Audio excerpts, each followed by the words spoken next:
कहानी की शुरुआत होती है सैंटी नाम के एक आदमी से जो अपनी वैन में सो रहा था। अचानक उसकी आंख खुली तो बेगोना नाम की एक पुलिस वाली ने उसे वहां पर वैन पार्क करने से मना कर दिया। इसके बाद सैंटी काम के लिए भी देर से पहुंचा तो उसके बॉस रोमोलू ने उसे बची हुई तनख्वाह देकर काम से निकाल दिया और जाने से पहले सैंटी को जहाज के बाथरूम भी साफ करने पड़े। बाद में जब सैंटी अपनी गाड़ी से जा रहा था तो उसका पेट्रोल भी खत्म हो गया, जिसके बाद वो जैसे तैसे गैस स्टेशन पहुंचा जहां वो अपने दोस्त पेड्रो से मिला। सैंटी ने उसे बताया कि उसका अपनी पत्नी मेटी से तलाक होने वाला है। बाद में जब वो वकील से मिलने पहुंचा तो वकील ने उसे और मेटी को बताया कि तलाक के बाद उन दोनों की जायदाद आधी आधी हो जाएगी। मेटी ने कहा कि वो जल्द से जल्द तलाक चाहती है, पर वकील ने कहा कि इसमें थोड़े महीनों का समय तो लगेगा। वहां से बाहर निकलकर सैंटी को एक लॉटरी टिकट बेचने वाली औरत ने आवाज दी और सैंटी ने भी मजे मजे में एक लॉटरी टिकट खरीद ली। उसने टिकट अपनी सिगरेट की डब्बी में रखी और चला गया। फिर शाम को सैंटी अपने कॉलेज की रीयूनियन पार्टी में पहुंचा जहां वो अपने दोस्त पेड्रो और मार्कोस से मिला।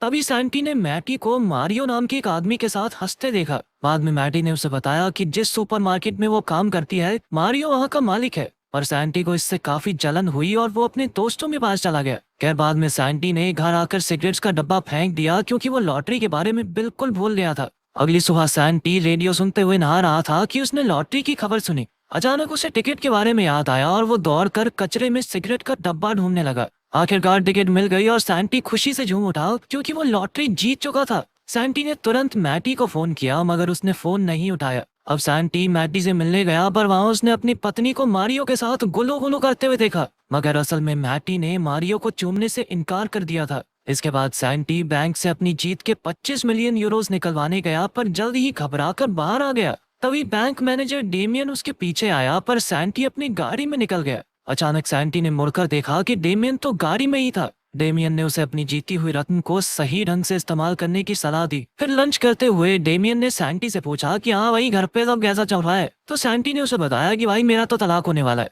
इस पर डेमियन ने कहा कि तलाक के बाद उसे जीत की आधी रकम मैटी को देनी होगी, इसीलिए उसने सैंटी को मैटी से ये बात छुपाने को कहा। सैंटी अपनी पत्नी से ये बात बिल्कुल नहीं छुपाना चाहता था, मगर बाद में जब उसने मैटी को फिर से मारियो के साथ देखा तो उसे बहुत गुस्सा आ गया। तभी डेमियन वहां आया और आखिरकार सैंटी सबसे ये बात छुपाने के लिए राजी हो गया। कुछ दिन बाद सैंटी मारियो से मिलने गया क्योंकि मारियो ने उसे नौकरी का ऑफर दिया था। उनकी थोड़ी बहस हुई पर अंत में सैंटी को सामान भरने की नौकरी मिल गई। इसके बाद सैंटी ने लॉटरी के पैसों से बढ़िया कपड़े और चीजें खरीदी। फिर उसने घर आकर सारी चीजें छुपा दी और खुशी से नाचने लगा। लेकिन तभी अचानक उसकी पत्नी घर वापस आ गई तो सैंटी ने अपने नए कपड़े और घड़ी छुपाने की कोशिश की, मगर मैटी को शक हो गया कि कुछ तो गड़बड़ जरूर है। खैर शाम को सैंटी जब एक 5 स्टार होटल में खाना खाने गया तो उसे वहाँ क्रिस्टीना नाम की एक सुंदर लड़की दिखाई दी और फिर वो दोनों ही एक दूसरे को देखकर मुस्कुराए। अगली सुबह जब सैंटी की आंख खुली तो वो काम के लिए लेट हो गया था। अब वो जैसे तैसे सुपरमार्केट पहुंचा और उसने अपनी साथी तानिया से माफी मांगी।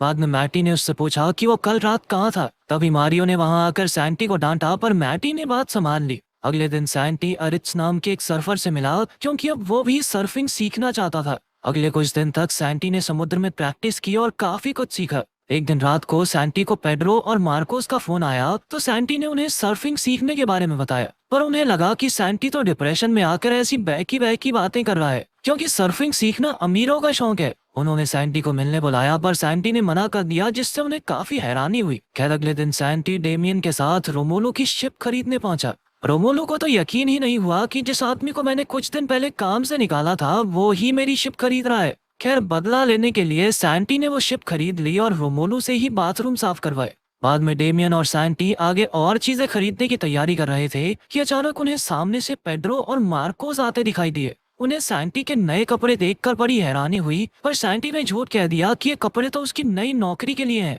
खैर फिर पेड्रो और मार्कोस ने उसे कहा कि आजकल वो उन्हें नजरअंदाज करने लगा है और वो वहां से नाराज होकर चले भी गए। इधर सैंटी और डेमियन बढ़िया खाना खाकर सैंटी के घर पहुंचे। जब सैंटी अंदर गया तो उसने देखा कि मैटी के माता पिता लॉरा और मिगेल डिनर के लिए आए हुए थे। सैंटी उनके साथ डिनर टेबल पर बैठ तो गया लेकिन खाना खाने में बहुत मुश्किल हो रही थी। लेकिन जल्द ही ज्यादा खाने की वजह से उसका पेट खराब हो गया और वो बाथरूम में भागा। तब लॉरा ने मैटी से उसकी शादीशुदा जिंदगी के बारे में पूछा तो मैटी ने झूठ कह दिया कि सब कुछ बढ़िया है। फिर जब सैंटी वापस आया तो मिगेल ने सैंटी की महंगी घड़ी देखी। सैंटी ने झूठ कह दिया कि ये नकली है, ये बहुत सस्ती है। तो मिगेल कहने लगा कि बेटा लग तो बढ़िया रही है, मेरे लिए भी ले आई हो एक। अभी अचानक सैंटी का फोन बजने लगा पर उसने फोन उठाया ही नहीं। जब मैटी ने उसे फोन उठाने को कहा तो सैंटी ने हड़बड़ाकर मैटी के माँ बाप को बता दिया कि वो दोनों तलाक ले रहे हैं। बाद में जब सैंटी वहां से वापस जा रहा था तो उसने अपने दोस्तों पेड्रो और मार्कोस को सस्ते बार में शराब पीते देखा। खैर, जब वो होटल में बैठकर अपने महंगे महंगे गैजेट्स के साथ खेल रहा था तो उसे काफी अकेलापन महसूस हुआ।